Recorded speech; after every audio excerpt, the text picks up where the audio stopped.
ఒక్కసారి అండి విజయ్, నేను ఒక మాట చెప్తున్నానమ్మా, నేను ఎప్పుడు కూడా రూట్లో ఉన్న ప్రాబ్లంకి సొల్యూషన్ ఏంటన్నది ఆలోచిస్తాను.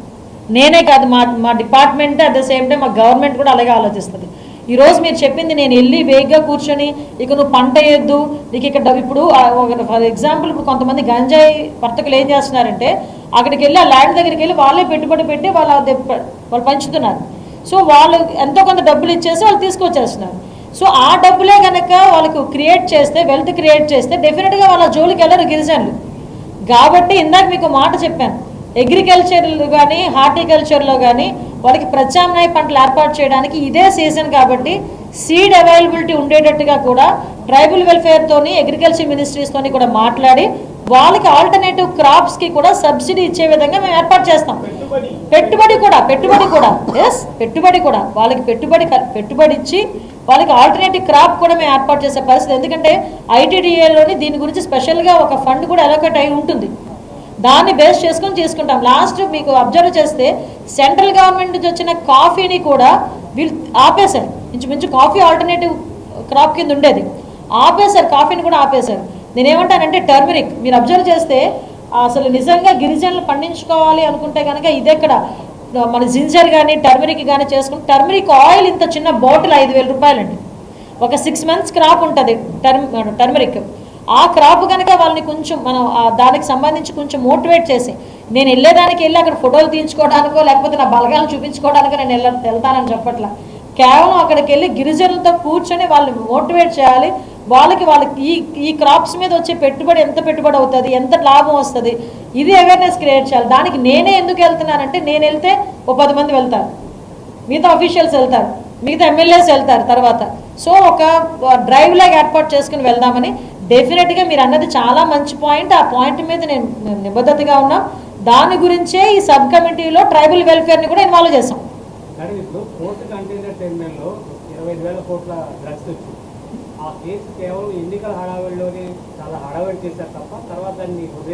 ఏం లేదు, వదలలేదంటే అది ఆల్రెడీ సిబిఐ వాళ్ళ కంట్రోల్లో ఉంది.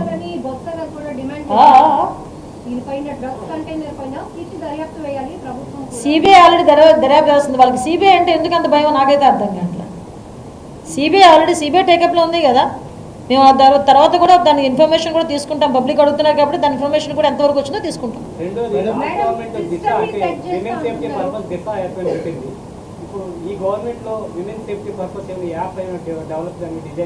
ఆల్రెడీ ఇంతకు ముందున్న యాప్కే వాళ్ళు దిశ యాప్ అని పేరు పెట్టారండి. దానికి కూడా మళ్ళీ మహిళా యాప్ అని చెప్పేసి మళ్ళీ మేము కూడా ఒక యాప్ క్రియేట్ చేసాము.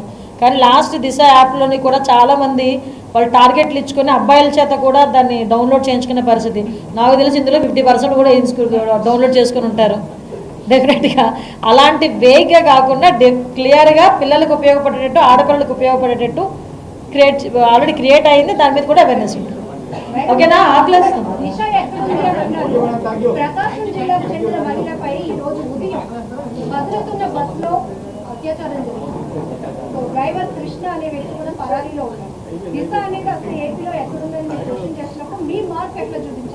ఎస్ ఎగ్జాక్ట్లీ అమ్మా. మీరు దిశ అన్నది నేను అన్నది కాదు, దిశ అన్నది ఎక్కడ ఉందేమో మీరే ఒకసారి మాట్లాడుకోండి. నేను దాని గురించి ఏదో దిశ గురించి లేదు దిశ చట్టం లేదు అని చాలా క్లియర్గా చెప్పాను అమ్మా. ఎక్కడైనా కొన్ని గ్రూప్ ఆఫ్ పీపుల్ డెఫినెట్గా రాష్ట్రంలో ఎక్కడో ఒక నేరాలు జరుగుతూనే ఉంటున్నాయి. దాన్ని ఎంతవరకు మేము అరికట్టగలం అన్నది ఒక ఎత్తు అయితే, ఎంతవరకు వాళ్ళని పట్టుకోగలుగుతున్నాం అన్నది సెకండ్ ఇష్యూ. డెఫినెట్గా ఏదైతే ప్రకాశం జిల్లాలో జరిగిందో దానికి ప్రాంప్ట్గా ఉంటుంది. మీకు ఎక్కువ టైం కూడా తీసుకోరు మా పోలీస్. డెఫినెట్గా వాళ్ళని అరెస్ట్ చేస్తారు. ఫర్దర్గా ఇవి జరగకుండా కూడా చూసుకునే బాధ్యత కూడా మేము తీసుకుంటాం, తీసుకొస్తున్నాం. అందుకే కదా ఇప్పుడు మెయిన్ మనం గాంజాని మనం అరికట్టగలిగితే చాలా క్రైమ్ తగ్గుతుంది. అందువల్ల మేజర్గా మేము గాంజా గురించి చాలా పర్టికులర్గా ఉన్నాం.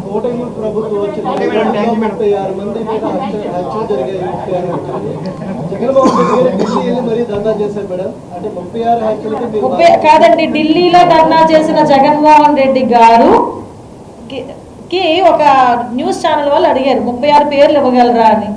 మరి ఎందుకు లేచి వెళ్ళిపోయాడు? 36 మంది చచ్చిపోయారండి. 36 రాజకీయాలు జరిగినాయని చెప్పినావు. ఆ 36 మంది పేర్లు మీకు విషయం చెప్పనా, గవర్నర్కి ఇచ్చిన లెటర్ ఉంది, దానిలో 31 రాశారు. నేను 4 నేను చెప్పాను కదా. నేను ఓపెన్గా క్రైమ్ నెంబర్స్తో పాటు చెప్పాను 4, అందులో 3 టీడీపీ వాళ్ళే చనిపోయారు, ఒకరే వైసీపీ వాళ్ళు చనిపోయారు.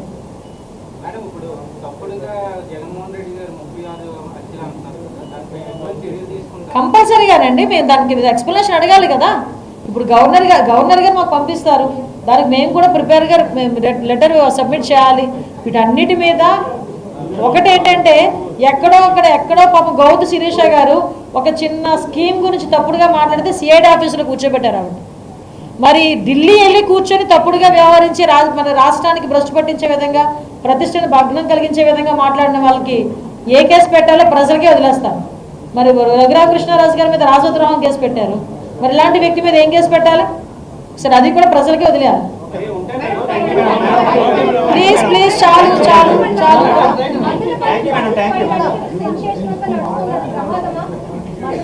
ప్రమాదం కాదని మా పోలీసు నిర్ధారించింది కదా, ఇది యాక్సిడెంట్ కాదు ఇన్సిడెంట్ అని చెప్పారు కదా. దాని మీద ఆల్రెడీ సిఐడి వాళ్ళు ఉన్నారు, సిఐడి అక్కడే ఉండి వర్క్ చేస్తున్నారు. ఎక్కడ కూడా అందరు నిందితులు బయటకు వస్తారు, భూ కబ్జాదారులు అందరూ బయటకు వస్తారు.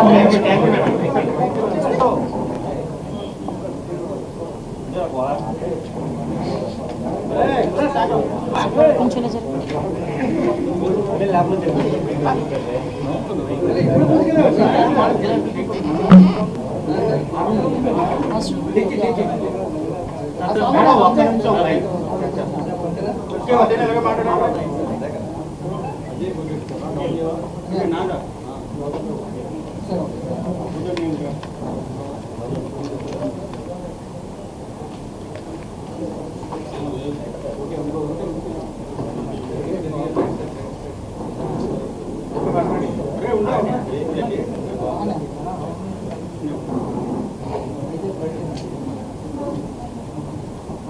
ఇక్కడ ఈరోజు మన వైజాగ్ సిపి ఆఫీస్ నుంచి స్టేట్లో ఉన్న అన్ని జిల్లాల ఎస్పీలతోని, అదేవిధంగా హెడ్ ఆఫ్ ది డిపార్ట్మెంట్ అందరితోని కూడా ఈరోజు ఒక వీడియో కాన్ఫరెన్స్ కండక్ట్ చేయడం జరిగింది.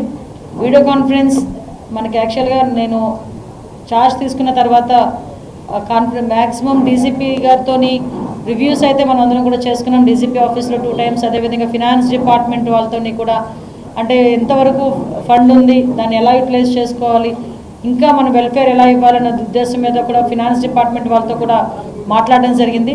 అయితే ఫస్ట్ టైం నేను as a home minister review కూడా చేసుకొని ఈరోజు అందరు ఎస్పీస్ని కూడా వీడియో కాన్ఫరెన్స్లో తీసుకొని ఈరోజు మీటింగ్ పెట్టడం జరిగింది.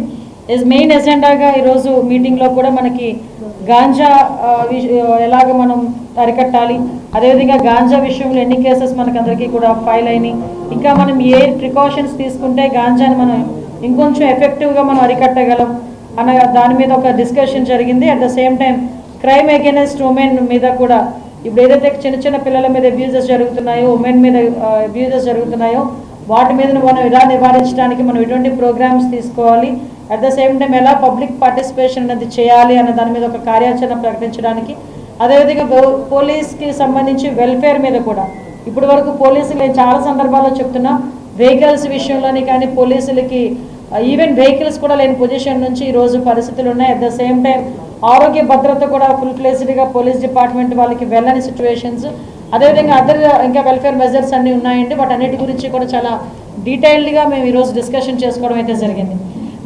డిస్కషన్ చేసుకున్న ప్రతిసారి కూడా ఏదైతే మనకి పోలీస్ డిపార్ట్మెంట్ ఇన్వెస్టిగేషన్కి సంబంధించి ఇంతకు ముందున్న టూల్స్ ఈరోజు లేకపోవటం ఒక ఎత్తు, గాంజా విషయంలోని విచ్చలవిడితనం పెరిగిపోయి ఏ క్రైమ్ జరిగినా కూడా దాని వెనకాతల గాంజా అన్నది బేస్ అయిపోవటం అన్నది మనందరం కూడా చూస్తున్నాం.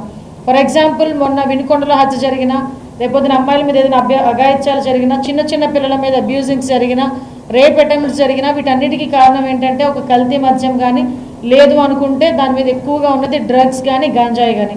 ఎస్పెషల్లీ మన 5 జిల్లాల్లోని కూడా విపరీతంగా గాంజా అక్కడ పెంచడం అనేది లాస్ట్ 5 yearsలో జరగటం, మళ్ళీ దాన్ని ఇప్పుడు అరికట్టడానికి కనీసం ఆ టైంలో మీకు అప్పుడు కూడా చెప్పాను, మళ్ళీ ఇప్పుడు చెప్తున్నా, మన ఏఎస్ఆర్ జిల్లా నుంచి ఇక్కడ కిందకి వచ్చే రూట్స్లో చాలా రూట్స్ ఉన్నా కూడా కేవలం మొక్కుబడిగా ఒక 3 చెక్ పోస్టులు మాత్రమే పెట్టి, ఆ రోజు కూడా రవాణాకి ఇంచుమించుగా కొంతమంది రాజకీయ నాయకుల ప్రోద్బలంతో అది వ్యాపారమే సాగింది.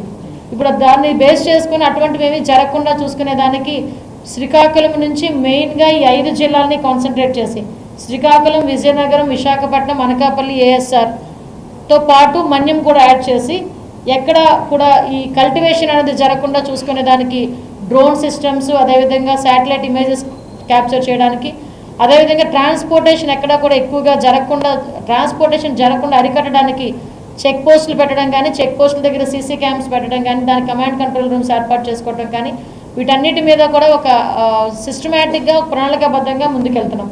అట్ ద సేమ్ టైం మీ అందరికీ తెలిసిందే, లాస్ట్ క్యాబినెట్లో ఒకసారి డిస్కస్ చేసుకొని ఎస్పెషల్లీ గాంజా నివారణ గురించి ఒక సబ్ కమిటీనే ఏర్పాటు చేసిన పరిస్థితి కూడా మనందరం కూడా చూసుకున్నాం.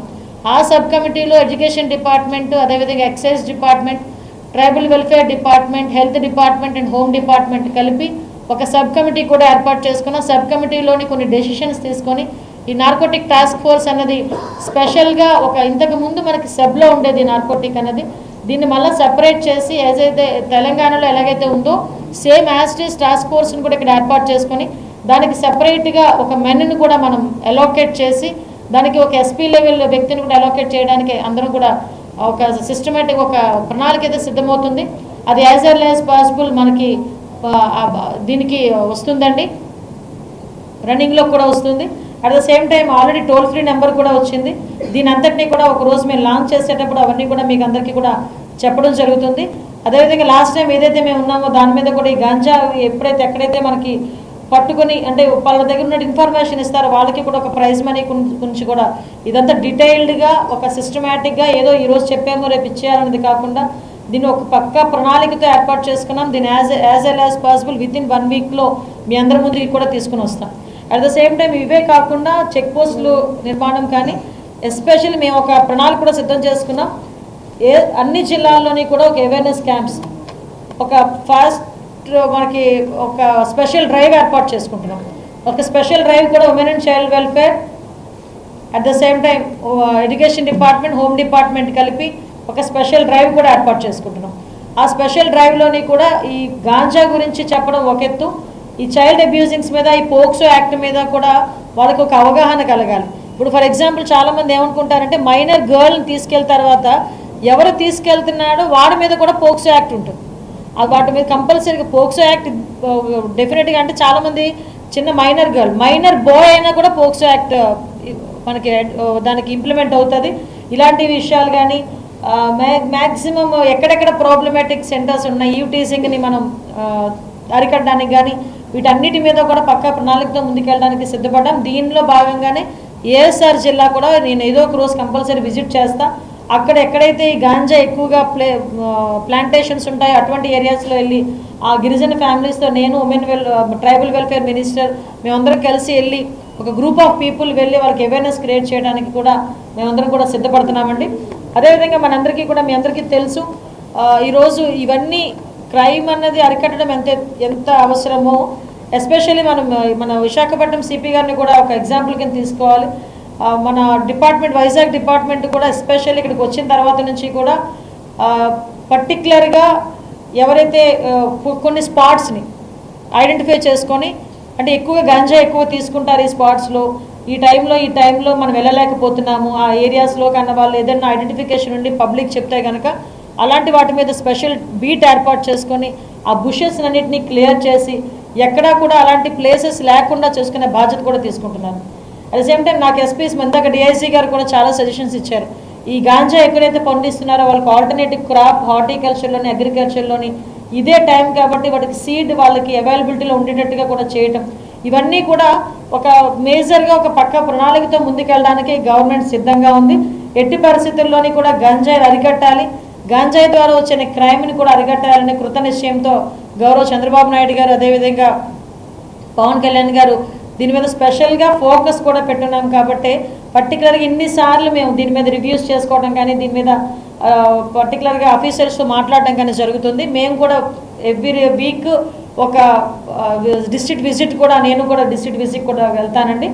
అదే సేమ్ టైం నేను ఏమంటానంటే పోలీస్ డిపార్ట్మెంట్ వాళ్ళు ఎంత పని చేయాలి అని మనం ముందుకు తోసినా వాళ్ళకి కావాల్సిన ఫెసిలిటీస్ మినిమం మీకు చాలా సందర్భాల్లో చెప్పాను. ఈ వైజాగ్ మొత్తానికి ఈ జిల్లా మొత్తానికి నాకు తెలిసి 2 ఉన్నాయి డాగ్స్. ఎంతమేరకు వీళ్ళు పని చేయగలరు, ఎంతమేరకు వాళ్ళు ఐడెంటిఫై చేయగలరు. ఈవెన్ ఇందాకే నాకు చెప్పారు స్పాట్లోని డ్రగ్ తీసుకున్నారా లేదా అని ఐడెంటిఫై చేయడానికి ఒక టూల్ ఉంటుందంట. ఆ టూల్ కాస్ట్ 4000 రూపీస్. లాస్ట్ ఉండేది 5 సంవత్సరాలు లేదు. అంటే అలాంటి టూల్స్ అలాంటివి వీళ్ళకి కనుక ఇస్తే ఇమీడియట్గా వాళ్ళు ఐడెంటిఫై చేయడానికో వాడు డ్రగ్ తీసుకున్నాడా ఏం తీసుకున్నాడని తెలియడానికి వాళ్ళకు ఒక ఐడెంటిఫికేషన్ ఉంటుంది. ఇంతకుముందు నేను మళ్ళీ మా అసెంబ్లీలో కూడా చెప్పాను, ఫింగర్ ప్రింట్ ఐడెంటిఫికేషన్ సిస్టమ్ ఉండేది ఇంతకుముందు. ఎవరైనా అన్ఎక్స్పెక్టెడ్గా అక్కడ కొంచెం సస్పీషియస్గా తిరుగుతున్నాడు ఒకడు, అరే నువ్వు ఎక్కడున్నావు ఒకసారి ఫింగర్ ప్రింట్ వేయి అని చెప్పి. ఈవెన్తో నాకు తెలిసి పామ్ ఐడెంటిఫికేషన్ కూడా ఉండేది ఇంతకుముందు. పామ్ పెట్టినా వాళ్ళు పెట్టినా కూడా వాడు ఇంతకుముందు క్రిమినల్ బ్యాక్గ్రౌండ్స్ ఏమున్నాయి, వాటి ఎన్ని కేసులు ఉన్నాయి, వాటి పొజిషన్ ఏంటి అన్నది క్లియర్ కట్గా బయటకు వచ్చేది. మీరు నమ్మరు, నేను ఏదో రాజకీయ మాట్లాడుతున్నానని కాదు. ఈరోజు వచ్చి ఏదో గొగ్గోలు పెట్టే పరిస్థితుల్లో వాళ్ళు మాట్లాడుతున్నారు తప్పించి లాస్ట్ 5 సంవత్సరాల్లో పోలీసు వ్యవస్థని కంప్లీట్గా నిర్వీర్యం చేశారు. Even finger print identification system అనేది లేకపోతే ఎలా అవుతుందండి? ఇంతకుముందు ఎక్కడైనా గ్రూప్ ఆఫ్ పీపుల్ ఎక్కడైనా సభలు పెట్టుకున్నా ఏదైనా ఆర్గనైజ్ చేసుకున్నా అక్కడికి ఫాల్కనోస్ అని వెహికల్స్ వెళ్ళేవి. వాళ్ళ హాక్ అని చెప్పేసి ఒక వెహికల్ ఉండేది, వాటిలో సీసీ క్యామ్స్ ఉండేవి. ఎక్కడైనా అలాంటివి ఎవరైనా కొంచెం సంఘ విద్రోహ శక్తులు కనుక పనిచేస్తున్నారు అనుకుంటే ఈజీగా ఐడెంటిఫై చేసుకునే సిస్టమ్ ఉండేది. సో ఇప్పుడు అవన్నీ కూడా లేవు. మీరు నమ్ముతారా, మినిమం మెయింటెనెన్స్ లేదు పోలీస్ స్టేషన్స్కి. వాళ్ళు ఇన్వెస్టిగేషన్ మెయింటెనెన్స్ అని చెప్పేసి మళ్ళీ ఇప్పుడు మేము స్టార్ట్ చేయాలి. ఇంతకుముందు చంద్రబాబు నాయుడు గారు ఉండేటప్పుడు 6000 to 8000 రూపీస్ ఇచ్చేవారు. నేను మళ్ళీ చెప్తాను, పక్కన తెలంగాణలో 75,000 ఇస్తున్నారు. ఇందాకే నాకు పాపం అన్నమయ్య జిల్లా నుంచి ఒక ఎస్పీ చెప్తున్నారు, అక్కడ ఏమైనా గంజాయి పట్టుకుంటే దానికి సంబంధించిన ఐడెంటిఫికేషన్కో లేకపోతే ఇన్వెస్టిగేషన్కో మళ్ళీ చింతపల్లిలో లేకపోతే అరుకో రావాలంటే వాళ్ళకి మినిమం కాస్ట్ ఎంత ఇన్వెస్టిగేషన్ ఛార్జెస్ సొంత జేబులో తీసిచ్చే పరిస్థితి కూడా పోలీస్ డిపార్ట్మెంట్ పరిస్థితి అయిపోయింది. So even though police department వాళ్ళకి ఇవ్వాల్సిన టీఏడిఏలు కూడా లాస్ట్ 5 సంవత్సరాలు చెల్లించలేదు. ఈవెన్ వాళ్ళకి జీపీఎఫ్ నుంచి వచ్చే లోన్లు కూడా నేను మొన్న అసెంబ్లీలో కూడా చెప్పాను, ఆ లోన్ 850 కోట్ల రూపాయలు డైవర్ట్ అయిపోయింది. ఎందుకు డైవర్ట్ అయిందని వీళ్ళు కోర్టుకి వెళ్ళి కోర్టులో అడిగితే అది టెక్నికల్ ఇష్యూస్లో ఒక బటన్ నొక్కపోయి ఇంకో బటన్ నొక్కేమని చెప్పేసారు చాలా ఈజీగా. సో ఇటువంటి సిచ్యువేషన్స్ మధ్యలో ఈరోజు మళ్ళా పోలీస్ డిపార్ట్మెంట్ యాక్టివేట్ అయింది. పోలీస్ డిపార్ట్మెంట్ మళ్ళా మా వర్క్ ఇది, మా వర్క్ పరదాలు కట్టడమే కాదు, అవతల ఇంకొక పార్టీ వాళ్ళ ఇళ్ళ దగ్గర కాపలా కాయడం ఒకటే కాదు, మా పని ఇది అని చెప్పి ఈరోజు తెలుసుకొని వాళ్ళు ఐడెంటిఫికేషన్ చేసుకొని మళ్ళీ ముందుకు వెళ్తున్నారు. వాళ్ళందరినీ కూడా మనం ఎంకరేజ్ చేయాల్సిన అవసరం ఉంది. ఈరోజు ఏదో సోషల్ మీడియాని బేస్ చేసుకొని నోటుకు వచ్చినట్టు మాట్లాడేసి డిపార్ట్మెంట్ మీద బురద చల్లేదానికి, ముఖ్యంగా హోమ్ మినిస్టర్ మీద బురద చల్లేదానికి ఒక టార్గెటెడ్ వేలోని వెళ్ళడం అన్నది వాళ్ళకే మంచిది కాదు. నిజంగా మాట్లాడాలనుకుంటే దీని మీద క్రైమ్ విషయంలోని కానీ మీరు చేస్తున్న ఆరోపణల విషయంలోని కానీ ఎక్కడైనా డిస్కషన్కి నేను సిద్ధమంటున్నాను. మీరు ఏదో ట్విట్టర్లో కూర్చొని ట్విట్టర్లో ట్వీట్ పెట్టుకొని ట్యాగ్ చేసేసి మమ్మల్ని ట్యాగ్ చేసేసి జనాలకి ఏదో ఒక రకంగా ఒక పర్సెప్షన్ క్రియేట్ చేయడానికైనా చూస్తున్నారే తప్పించి ఈ రోజుకి నేను చెప్తున్నా, మీరు క్రైమ్ గురించి లాస్ట్ 5 సంవత్సరాలు జరిగిన దాని గురించి మాట్లాడుకుందాం, ఆ ప్రీవియస్ 5 సంవత్సరాల గురించి జరిగిందని మాట్లాడుకుందాం. యావరేజ్ చూసుకుంటే ఈ 45 రోజులు జరిగిన దాని మీద నేను సిద్ధంగా ఉన్నాను మాట్లాడడానికి. మా గవర్నమెంట్ వచ్చిన తర్వాత కూడా ఎక్కడ కూడా క్రైమ్ పెరగలేదు. ఇంకా ఎవరైతే నిందితులు ఉన్నారో వాళ్ళని పట్టుకోవడంలో చాలా ఎఫెక్టివ్గా పనిచేస్తున్నారు మా పోలీస్ డిపార్ట్మెంట్. ఇమీడియట్గా రిమాండ్కి పంపిస్తున్నాం, ఎక్కడ కూడా ఒక కేసు కూడా పెండింగ్ లేకుండా చూసుకుంటున్నాం. కాబట్టి నేనేమంటానంటే డిపార్ట్మెంట్కి కూడా నేను అప్పీల్ పెడుతున్నా, పబ్లిక్ కూడా అప్పీల్ పెడుతున్నా. ఈరోజు డిపార్ట్మెంట్ వైపు నుంచి మేము ఎంత కేర్ తీసుకుంటున్నా, పబ్లిక్ కూడా కొంచెం పార్టిసిపేట్ చేయాలి. ఎందుకంటే మళ్ళీ చెప్తున్నా, 5 కోట్ల మంది జనాభాకి 50,000 మంది పోలీస్.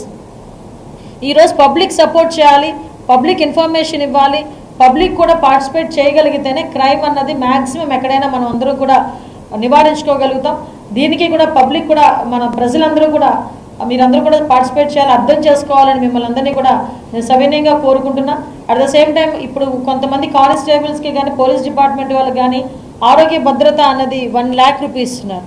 అది చాలా తక్కువ. ఎందుకంటే డెంగ్యూ ఫీవర్ మీద హాస్పిటల్కి వెళ్ళినా 2 లక్షలు అవుతుంది జనరల్గా వెళ్తుంటే.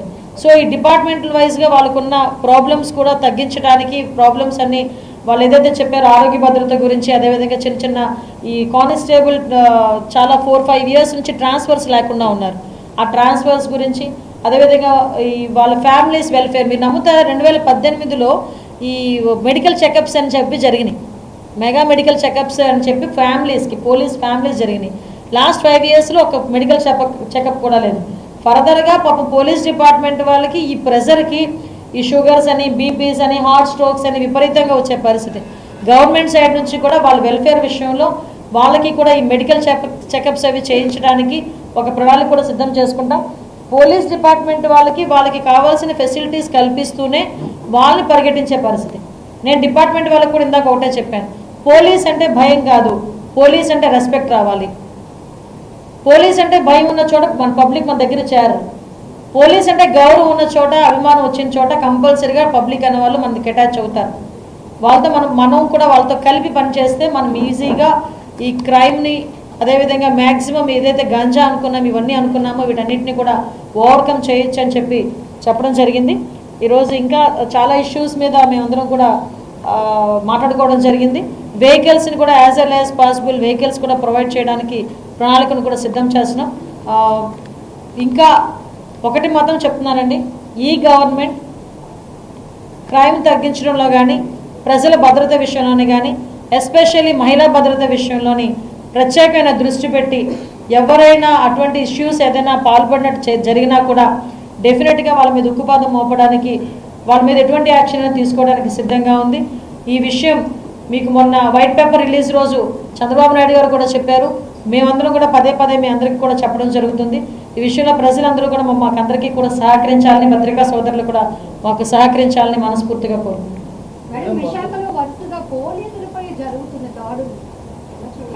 గాంజాయి అమ్మా, నేను పర్టికులర్గా చెప్పాను కదా, గాంజాయి మత్తులో నిన్న కూడా పాపం ఒక వైఫ్ అండ్ హస్బెండ్ ఇద్దరు గొడవ పడుతుంటే ఫోన్ చేశారు, వెళ్ళి వాళ్ళిద్దరిని విడిపించే కార్యక్రమంలో అవతల భర్త విపరీతంగా తాగేసి ఆ తాగిన మత్తులో పోలీస్ అని కూడా తెలియట్లే. విషయం ఏంటంటే ఎంత మత్తులో ఉన్నా పోలీస్ సైరన్ విన్నా, పోలీస్ డ్రెస్ చూసినా అలర్ట్ అవుతారు జనాలు.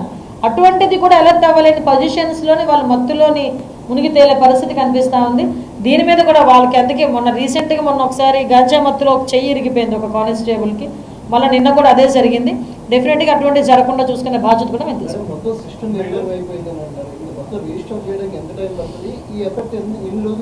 ఎస్, మీకు ఒక విషయం చెప్తానండి, రీస్టోర్ చేయడానికి డెఫినెట్గా కొంత టైం టేకన్ అయితే అవుతుంది. ఎందుకంటే ఏదైతే సిస్టమ్స్ అన్నీ ఉన్నాయో మళ్ళీ వాటన్నిటిని తీసుకురావాలి, వాటిని ఇంప్లిమెంటేషన్స్లోకి తీసుకురావాలి, అవన్నీ కూడా చేసుకోవాలి. కానీ మా పోలీస్ డిపార్ట్మెంట్ వాళ్ళు మాత్రం చాలా అవేర్గా ఉన్నారు. ఎందుకంటే మీరు అబ్జర్వ్ చేయండి, ఇప్పుడు వరకు ఉన్న కేసెస్ ఏదైతే జరిగినాయో ప్రాంప్ట్గా కొన్ని కేసెస్ ఉన్నాయి. ఆ కేసు అన్నింటిలోని కూడా ఇమీడియట్గా 36 అవర్స్లోనూ 48 అవర్స్లో నిందితులు పట్టుకోవడం, వెంటనే వాళ్ళని రిమాండ్కి పంపించడం, నెక్స్ట్ ఫర్దర్గా అక్కడ జరగకుండా చూసుకోవడం, అక్కడ క్యాంప్స్ ఏర్పాటు చేసుకోవడం, బీట్స్ ఏర్పాటు చేసుకోవడం. మరి ఈ పహారా అని ఈ మధ్య కాలంలోనే మళ్ళీ మన విజయవాడ పోలీసులు కూడా దాని మీద పెట్టుకోవడం, ఈ బీట్స్ అని పెట్టుకోవడం. అంటే నిజంగా బీట్ కానిస్టేబుల్ అక్కడికి వెళ్తున్నాడా లేదా చూసుకోవడానికి స్పెసిఫిక్గా మ్యాపింగ్ కూడా చేసుకుంటున్నారు.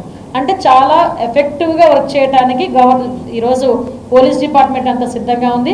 వీళ్ళకి కొంచెం యాడ్ ఆన్ ఏదైతే ఉన్నాయో ఈ ఫింగర్ ప్రింట్ ఐడెంటిఫికేషన్ అనేవి, ఈ స్పాట్ ఐడెంటిఫికేషన్, డ్రగ్ ఐడెంటిఫికేషన్ అనేవి, ఇలాంటి టూల్స్ కనుక ఇస్తే వీళ్ళు ఇంకొంచెం ఎఫెక్టివ్గా పనిచేస్తారు.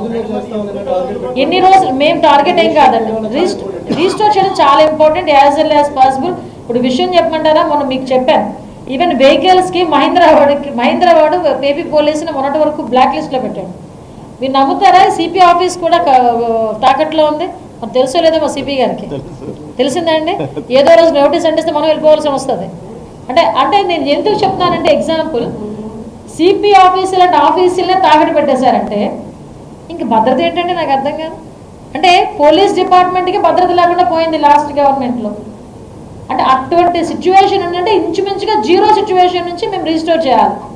దీనికి కొంచెం టైం పడుతుంది. టైం పట్టిన దానికి కూడా నేను ఇందాకే చెప్పాను, మా దగ్గర మెన్ లేరండి, మా దగ్గర ఎక్విప్మెంట్ లేదండి అన్న ఆలోచన వద్దు. ఉన్న మెన్ని ఎలా చేసుకోవాలి, దానికి కూడా నాకు మంచి సజెషన్ ఇచ్చారు సిపి గారు. మెన్ ఆడిటింగ్ కూడా చేస్తాం. ఎక్కడెక్కడ ఎక్కడెక్కడ మెన్ ఉన్నారు, పోలీసు ఉన్నారు, వాళ్ళందరూ ఏ ప్లేసెస్లో ఎప్పటి నుంచి ఉన్నారు, వాళ్ళందరినీ కూడా తీసుకొస్తాం. వాళ్ళందరికీ కూడా పని కల్పిస్తాం.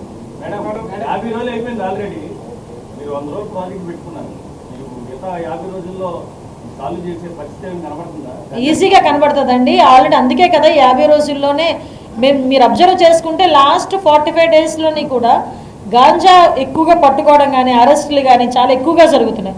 అట్ ద సేమ్ టైం మీరు అబ్జర్వ్ చేసుకుంటే పోలీస్ బీట్లు కూడా చాలా ఎక్కువగా పెరిగినాయి. మీరు వైజాగ్లోనే ఉంటారు, వైజాగ్లోనే అబ్జర్వ్ చేయండి, పోలీస్ బీట్లు ఎక్కువగా పెరగడం కానీ ఇవన్నీ జరుగుతూనే ఉన్నాయి. కాబట్టి ఎక్కడా కూడా నేనే కానీ, చంద్రబాబు నాయుడు గారు కానీ, పవన్ కళ్యాణ్ గారు కానీ ఎవ్వరు కూడా ఎక్కడ కాంప్రమైజ్ అవ్వట్లేదు. ఎస్పెషల్లీ అందుకే ఇంతవరకు సిఐడిలో ఉంచేసిన నార్కోటిక్స్ని కూడా బయట తీసుకొచ్చాం ఈరోజు. స్పెషల్గా ఒక టాస్క్ ఫోర్స్ని ఏర్పాటు చేస్తున్నాం గాంజా మీద, స్పెషల్గా టాస్క్ ఫోర్స్ని ఏర్పాటు చేస్తున్నాం. కాబట్టి ఇంప్లిమెంటేషన్స్లోని డెఫినెట్గా మనకి మంచి రిజల్ట్ అయితే ఉంటుంది.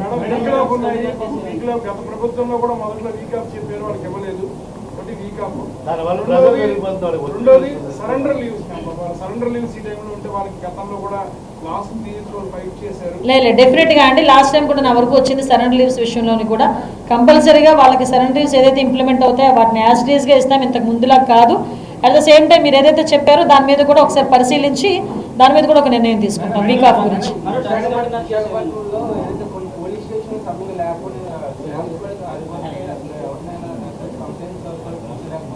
తెలుసండి, ఆరులో పోలీస్ స్టేషన్ ఇంచుమించుగా అలాగే ఉంటుంది. నా వరకు వచ్చింది అది కూడా. అవునవును, 10 days లో ఆడిలాబాద్ కొత్త పోలీస్ స్టేషన్ కన్స్ట్రక్షన్ పూర్తి అవుతుంది. మీరే ఇనాగరేట్ చేయాలి, టైం తీసుకుంటారు. ఇదిగో 10 days లో ఆర్లవ పోలీస్ స్టేషన్ కూడా ఓపెన్ చేస్తామని చెప్తున్నారు. ఇక్కడ ఇంకొక విషయం బ్యూటీనెస్ ఏంటంటే ఆర్లవ పోలీస్ స్టేషన్కి లాస్ట్ గవర్నమెంట్లో ఫండ్ లేకపోతే పోలీస్ వెల్ఫేర్ దగ్గర నుంచి డబ్బులు ఇచ్చినట్టున్నారు నాకు తెలిసి. పోలీస్ వెల్ఫేర్ వాళ్ళు పాపం దాచుకున్న డబ్బులను తీసుకొచ్చి ఒక పోలీస్ స్టేషన్ కన్స్ట్రక్ట్ చేసుకోవడానికి ఇచ్చున్నారు. ఒకసారి మనం కూడా ఆలోచన చేసుకోవాలి. అంటే ఈ విషయం ఏంటంటే మీరు వెహికల్స్ 5 సంవత్సరాలు వెహికల్స్ కొనలేదు.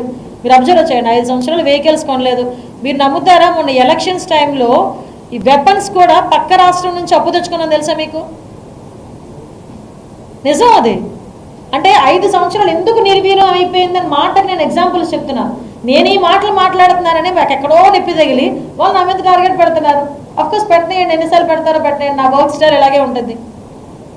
అసలు పక్కన వెపన్స్, బ్రీత్ అనలైజర్స్ కానీ ప్రతి ఒక్కటి అనమాట. ఇందాక నాకు చెప్తే బ్రీత్ అనలైజర్స్ లేవు. 5 సంవత్సరాలు ఏం చేశారండి గవర్నమెంట్లో? అదిగో రబ్బర్ బుల్లెట్స్ దగ్గర నుంచి ఇవి లేవు. ఒకసారి ఆలోచన చేయండి.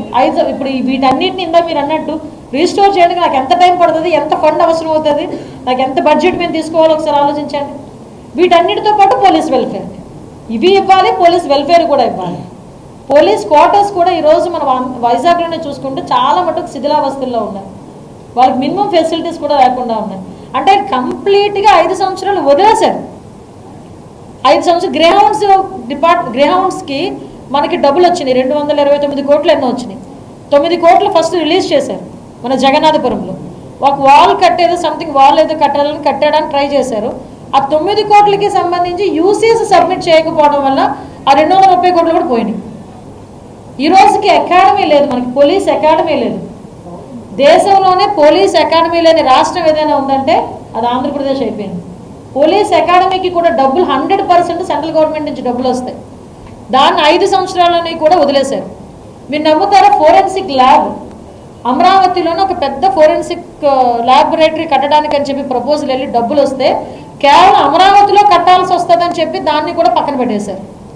అరే ఇన్ని పెట్టుకొని గులివింద గింజ కింద మచ్చలు తెలియకుండా ఉంటుందా అని ఇన్ని వాళ్ళు పెట్టుకొని ఈరోజు ఈ 45 రోజుల్లో ప్రతి చిన్న దానికి ట్యాగ్ నాకు ట్యాగ్ చేయడం, నాకు పెట్టడం. అఫ్కోర్స్ పెట్టండి, ఇంకా మంచిదే. మీరు ఐడెంటిఫికేషన్ చేసి మాకు చెప్తే మాకు మంచిదే. సోషల్ మీడియా మీద కూడా పర్టికులర్గా దీని మీద కూడా చర్యలకి కార్యాచరణ ప్రకటిస్తున్నాం. ఎందుకంటే చాలా అబ్యూజింగ్స్ అనమాట. అంటే వాళ్ళు ఏమనుకుంటున్నారంటే మేమేమి చేయలేమనో చేతకానోళ్ళమనో అలా భావించుకొని చేస్తున్నారో ఏంటో నాకు తెలియట్లేదు. కానీ పర్టికులర్గా సోషల్ మీడియా మీద ఎవరైతే అబ్యూజింగ్స్ వర్డ్స్ ఉమెన్ వ్యతిరేకంగా పెట్టినా, గవర్నమెంట్లో ఏదైనా తప్పుడు మాటలు మాట్లాడినా కంపల్సరీగా సోషల్ మీడియాలో మాట్లాడిన వాళ్ళ మీద కూడా చర్యలు ఉంటాయి. దీనికి కూడా స్పెసిఫిక్గా ఒక కార్యాచరణ అన్నది ప్రకటిస్తాం. ఉమ్మడి విశాఖకు సంబంధించి ఏవైతే దాడులు జరిగాయి మేడం, అంటే ప్రభుత్వ చట్టంలో నిందితులుగా ఉన్నటువంటి వ్యక్తులు ఎవరైతే ఉన్నారో వాళ్ళు బయటకు వచ్చినాక మళ్ళీ ఇద్దరి మీద దాడి జరిగాయి. సో వాళ్ళకి ఎలాంటి కౌన్సిలింగ్ ఇవ్వబోతున్నారు, లేదంటే వాళ్ళ మీద ఎలాంటి చర్యలు తీసుకోబోతున్నారు? యాక్చువల్గా మీరు అన్నది కరెక్టే. కౌన్సిలింగ్ అన్నది మేజర్గా పనిచేసే ఎఫెక్ట్. అందుకే ఇందాక నేను అన్నాను పబ్లిక్ పార్టిసిపేషన్ చెప్పడానికి కారణం కూడా అదే. అట్ ద సేమ్ టైం మళ్ళీ రిపీటెడ్గా చేస్తే కనుక వాళ్ళ మీద ఎటువంటి రౌడీ షీట్స్ ఓపెన్ చేయడానికైనా, లేకపోతే వాళ్ళ మీద పీడియాక్ట్స్ కట్టడానికైనా, లేదు వాళ్ళ మీద ఎటువంటి చర్యలు తీసుకోవడానికైనా పోలీస్ ఫర్మ్గా ఉంటుంది. మేడం గారు, మీరేమో గంజాయిని నివారిస్తాము పూర్తిగా, నేను అల్లూరు జిల్లాకి వెళ్ళి వాళ్ళతో మాట్లాడతాను అని చెప్పేసి అన్నారు. కానీ గ్రౌండ్ రియాలిటీ మీరు అబ్జర్వ్ చేశారా? పూర్తిగా వేరుగా ఉంది. మీరు అక్కడ వాళ్ళకి గిరిజనులకి ప్రత్యామ్నాయం చూపించకుండా మేము నివారిస్తాం అంటే ఆపరేషన్ మరిన్ని కథనాల కోసం సబ్స్క్రైబ్ చేసుకోండి మీ అక్షర శిల్పం.